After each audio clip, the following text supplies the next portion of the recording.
A hole. Yeah, a big hole. A big Francis Ngannou fist-sized hole right in the middle of his chest. And then we can see right through the hole as well? All the way through it, yep. We could film through it even. This is the Schmo with the pro, with the former UFC fighter, the podcaster, the analyst, the outlaw. Call him ketchup, call the Schmo mustard. We're here at Xtreme Couture, Las Vegas, Nevada. How we doing? Really good, really good. Nice to see you again, sir. It's great to see you as well. You're here, you're working. You got the better half, Veronica, getting ready for her fight here with the UFC. Good time, staying cool in the Vegas heat? I'm trying to stay cool, and trying to stay unbruised, but she's kicking my ass every day. I've got some nice bruises from some low kicks and stuff. It's hard being an MMA husband, you know. It's a hard thing. It's looking good, but she didn't miss, so your tendons are all in place, just some heavy bruising right now. Yeah, just for the moment, yeah. The internal damage, though, you know, the psychological damage, the PTSD, that's a different thing entirely. How do you turn off the switch from being the husband and the supporter to being the coach? How do you do both? That's difficult. To be honest, stepping into the gym helps. Stepping into a cage, my brain just kind of switches over. I have a little bit more of a mean streak as a coach. I'm a bit more impatient, you know, but she gets it. She understands. She's a great student. I always have to give her credit for that. She puts up with me and my weird ways of coaching. And you also have the analyst cap on at all times, too. So you balance a lot of different things all at once. Well, I mean, they all kind of feed into one another, right? You know, the more fights you watch, the more you understand fighting. You know, you shift over to one, you know, boxing, and you learn better about boxing. You shift over to one championship with the small gloves, Muay Thai, and I learned something new from that. And it all kind of feeds into the same thing. So I love just kind of being immersed in it all the time. So what does the post-fight celebrations look like with you two? That's a good question. You know what, we don't normally go back to the event. Normally we give our tickets to somebody else, but I actually think this time we're going to go back and watch the whole event because, you know, the main event, Ankalaev, Pereira. It's been a while since I've been at a UFC event. I don't think I've ever been at one as a fan, so that'd be kind of cool as well. But cookies will be on my list. I mean, mainly cookies, and I want to get some time at the beach as well. You know, after a fight, a beach trip's always good. Chocolate chip or oatmeal raisin for the cookies? Chocolate chip. Oatmeal raisin's a training camp cookie. Chocolate chip's post-fight cookie. And do you prefer the black beaches, the tan beaches? What kind of sand do you like at your beaches? Honestly, as long as I can put my feet in the sea, I don't really care. The cold beaches, hot beaches, busy beaches, I don't care. As long as I can put my feet in the sea, that's me leveled out. So the Schmo knows you talked about Ankalaev, Pereira, and the main event with Helen Yee, but let's talk about the co-main event with the machine, Merab Dvalishvili and Cory Sandhagen. Does Cory Sandhagen have the stuff, have the juice to solve the riddle of a Merab Dvalishvili, who's on quite an impressive winning streak in the bantamweight division? I think he does. Sandhagen's one of my favorite fighters to watch. He's a very, very good problem solver in the moment. He's good at reading what's in front of him and adapting his technique. The one that springs out to me is the Moraes head kick. He set him up with that back kick a few times, went high, took his head off. He's very good at adapting. And the thing with Merab, because he's got a very high pace, he keeps going constantly. So there's almost like a subconscious motor that's running. And that subconscious motor can be a little bit predictable. So someone like Sandhagen's going to see rhythms. Maybe he bops his head in a particular way at a particular time each time. Or every time he throws one shot, he's going to do something afterwards. Sandhagen's the kind of guy that's going to see these patterns and have traps laid out for them. So I'm expecting knees and uppercuts and damaging things up the center channel, elbows on the inside. And you think we hear Ngannou because of this? I think so. I love Merab, but I just feel like his constant work rate can sometimes get him in trouble. And someone as smart as Sandhagen that's got the tools in the bag in every single range, I think he might cause the upset. Ilia Topuria, he's the champ in the lightweight division. We don't know who he's fighting next. If you were a betting man, if you were the matchmaker, who do you think's most deserving to be fighting him next? Man, that's a good question. I would need to look at the rankings, to be honest. I mean, who are the top 5 right now? Arman Tsarukyan, who was supposed to fight Islam Makhachev the beginning of the year, obviously pulled out with a back injury. Yeah. Charles Oliveira's got a date with Fiziev, so those guys are at the top right now. Arman might be the clearest number 1, but then there's Justin Gaethje, there's Paddy the Baddy Pimblett. I'd like to see Gaethje versus Pimblett. Of course, that makes sense. If Fiziev comes through Oliveira, that makes a lot of sense for him to get an opportunity.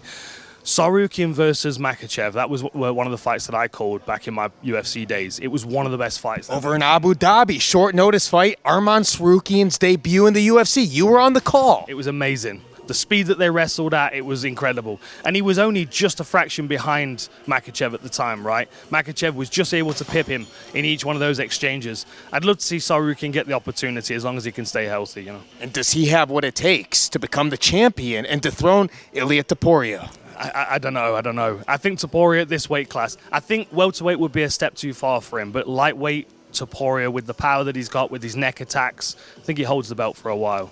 Canelo Crawford, it's going down here in Las Vegas this week. We all talk about Darren to be great, Terrence Crawford going up the weight class, may be an advantage with strength of schedule of the opponents with Canelo Alvarez, but arguably the winner of this fight will be #1 pound-for-pound fighter in the world. What is the biggest thing that people are overlooking in this fight? Oh, I think the biggest thing people are overlooking is Terence Crawford's ability to punch at this weight class. I think there's an assumption, and I've made it myself, I've been going back and forth on this in my own head for a while, an assumption that Terence Crawford moving up a weight class is not going to be able to generate any kind of power that's going to be problematic for Canelo. All of the conversation from all of the analysts is, yeah, but if Crawford can take Canelo's power, he can do well. If he can't take Canelo's power, that's a different thing. I actually think Crawford, and I watched the countdown shows as well, there's a moment where they ask Crawford about his punching power, and he has this grin on his face that says to me, man, I punch really, really heavy at this weight class, and I didn't even think I would. I think he's surprising himself with how heavy-handed he's being. So I actually think we're going to see a different version of Crawford, a more heavy-handed version, and I actually think he can hurt Canelo, and I think we will see Canelo hurt in this fight. And speed's always been at his advantage. Does he maintain the speed at this weight class against a Canelo?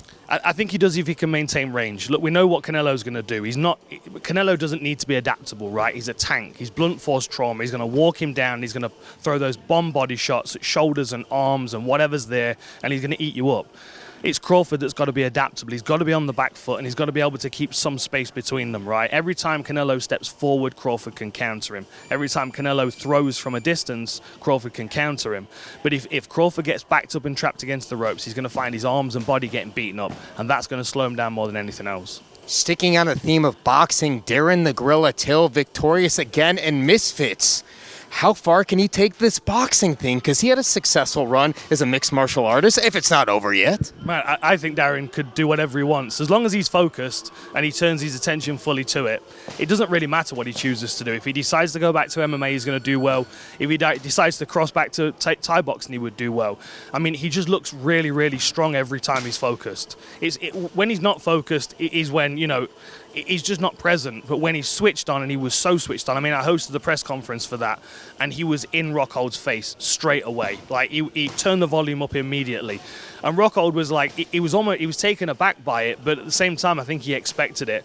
But when Till was focused, he can replicate that intensity in the fight.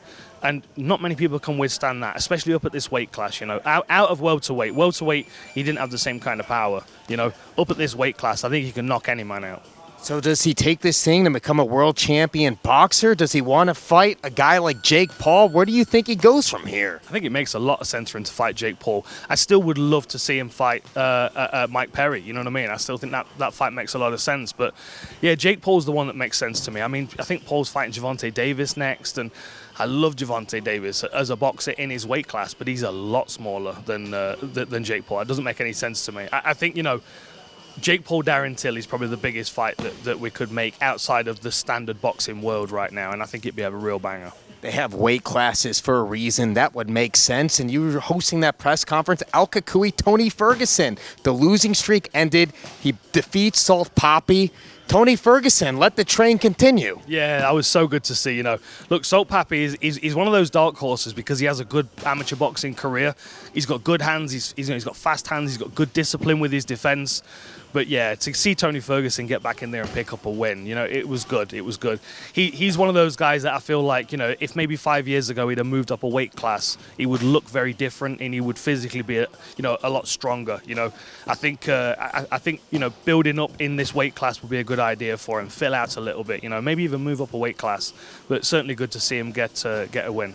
If we get the dream match of Deontay Wilder versus Francis Ngannou, power on power, knockout shots, who gets knocked out, Dan? I'm backing Ngannou. Look, he's got he's got decent boxing skills. He's got good boxing defense. He's got ridiculous power in his hands. Deontay Wilder's not the cleanest of boxers, right? He was dangerous because he's got ridiculous power in his hands, and he's got an unorthodox style. You know, he's tall, he's long, he's rangy, but he can whip with power.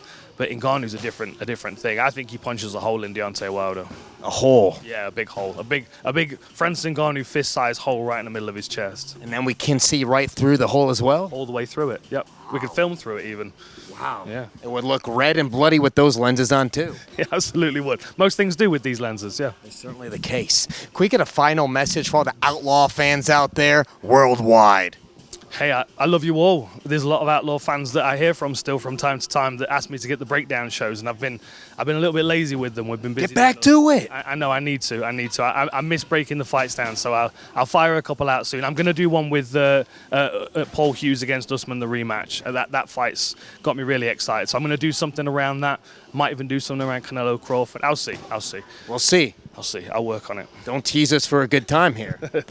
Always good talking to you, my friend. Always great as well. He's the pro. I'm the Schmo here at Xtreme Couture. We're out.